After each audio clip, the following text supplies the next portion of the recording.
Gambaran tentang sirat. Sirat ini adalah istilah yang digunakan di dalam agama kita, sesuatu yang dibentangkan di atas neraka. Nanti di mahsyar pada saat timbangan amal sudah selesai dan orang-orang kafir sudah dilempar ke neraka, tinggal yang ada di situ di tempat timbangan adalah orang-orang beriman. Orang yang beriman sudah berhasil lolos timbangan amal mereka lebih baik, akan masuk surga. Dan orang beriman yang timbangan dosanya masih lebih berat, mereka berkumpul satu sama yang lain tuh di satu tempat. Maka pada saat itulah dibentangkan sebuah jalan di atas neraka, dibentangkan di atas neraka. Kemudian itu yang dikenal dengan sirat. Jalan ini berbeda teman-teman sekalian, bukan jalan biasa. Jalan yang sangat licin, gelap, dipenuhi dengan besi-besi tajam yang akan menyentuh tubuh orang-orang tertentu. Di kiri kanan sirat akan ada malaikat yang siap untuk memotivasi orang-orang beriman untuk lewat. Yang sisi yang kanan, sisi yang kirinya akan menjatuhkan orang yang layak untuk jatuh. Dan ingat, yang lewat di atas sirat adalah orang-orang beriman. Tapi dua golongan, orang beriman yang lolos masuk surga karena di ujung neraka ada surga.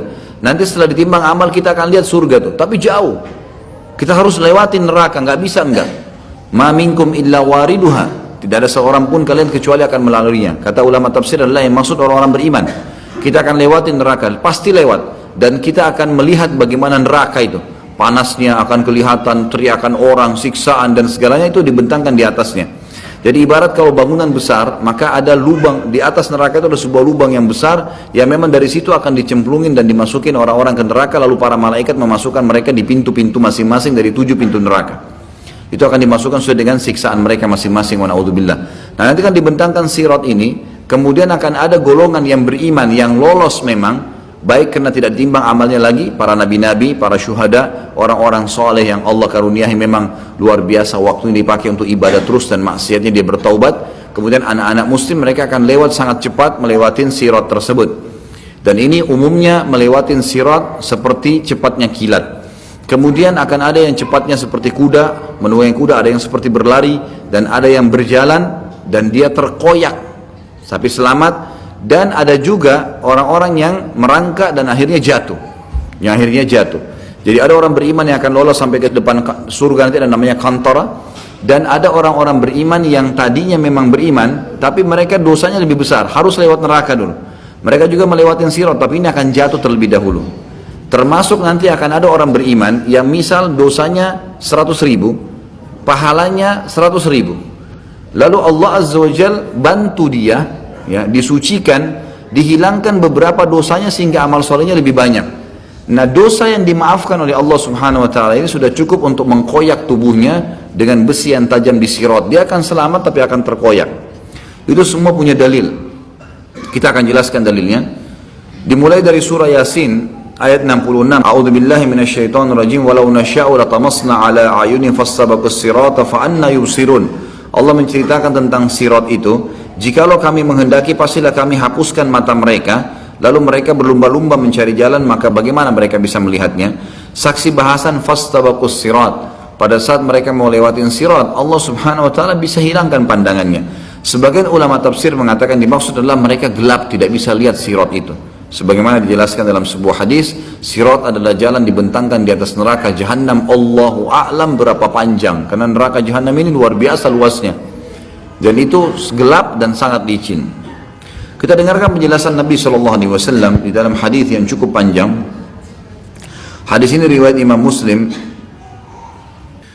Abu Hurairah meriwayatkan sabda Rasulullah SAW, Allah akan mengumpulkan manusia lalu kaum mukminin berdiri hingga surga berada di dekat mereka, kelihatan surga.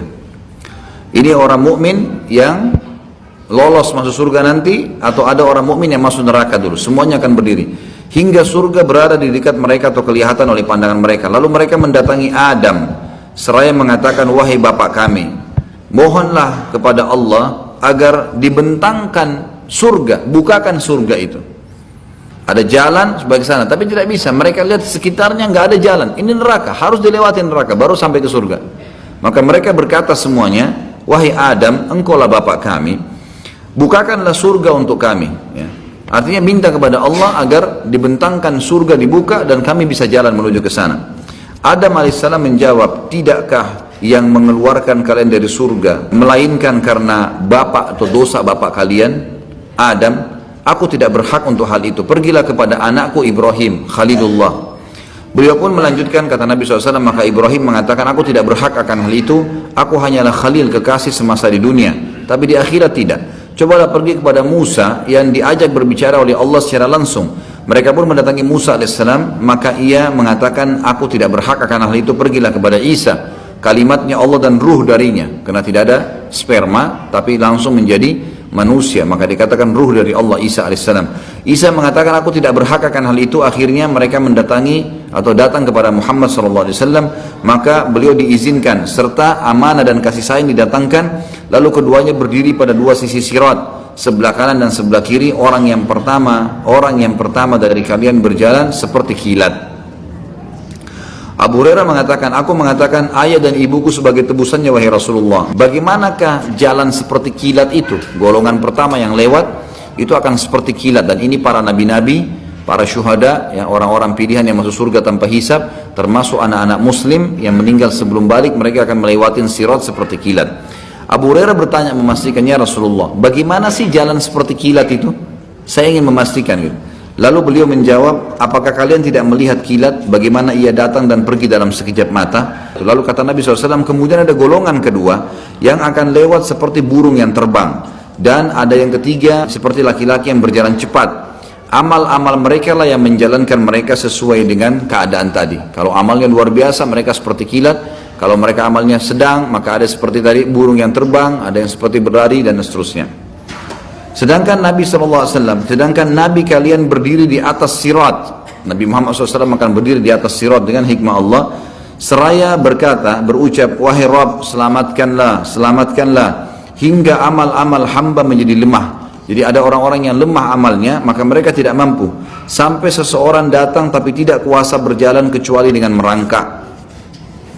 Di kedua sisi sirat terdapat besi-besi runcing yang tergantung, serta diperintahkan supaya merengut siapa yang diperintahkan kepadanya. Ada yang terkoyak tapi selamat. Nah, ini yang terkoyak tapi selamat yang saya jelaskan tadi, orang-orang beriman yang tadinya punya dosa lebih banyak daripada pahalanya, ya, tetapi dosanya dimaafkan oleh Allah. Misal 100.000 dosa dengan 100.000 pahala, diampunilah beberapa dosanya sehingga pahalanya lebih berat, dan akhirnya dia lolos ke surga. Tapi karena ada dosa tadi yang berimbang itu, atau ada dosa yang lebih dan dimaafkan, ini sudah cukup membuat mereka terkoyak, tapi mereka selamat. Terkoyak dalam arti kata mereka luka dengan besi-besi yang tajam. Wa na'udzubillah. Mudah-mudahan tidak termasuk ini, kita termasuk orang-orang yang awal masuk surga tanpa hisab. Dan ada yang terjatuh dalam neraka, dan akhirnya ada yang terjatuh karena dosa mereka sendiri. Demi zat yang jiwa Abu Hurairah berada di tangannya. Ini Abu Hurairah menyampaikan tentang pemahamannya dari hadis Nabi SAW.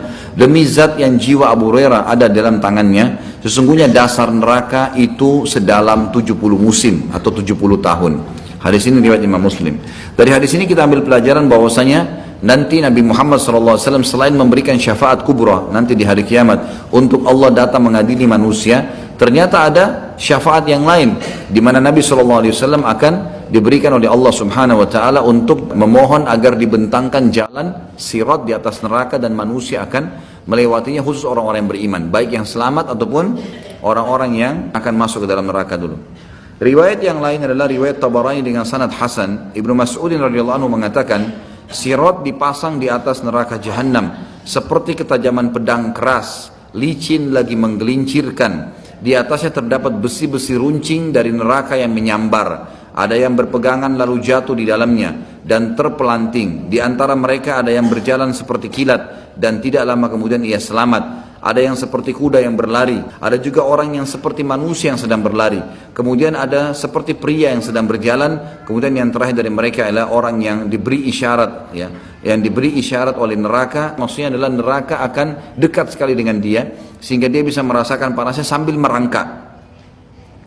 Dan akhirnya dia terjatuh di dalamnya karena masih ada dosa tertinggal, hingga Allah memasukkan orang-orang yang lolos ke surga dengan karunia dan rahmatnya. Hadis ini melengkapkan hadis yang sebelumnya tentang masalah, ya, bagaimana orang-orang melewati sirat nanti akan lolos ke surga sampai hisab, dan juga orang-orang yang harus melewati neraka dulu.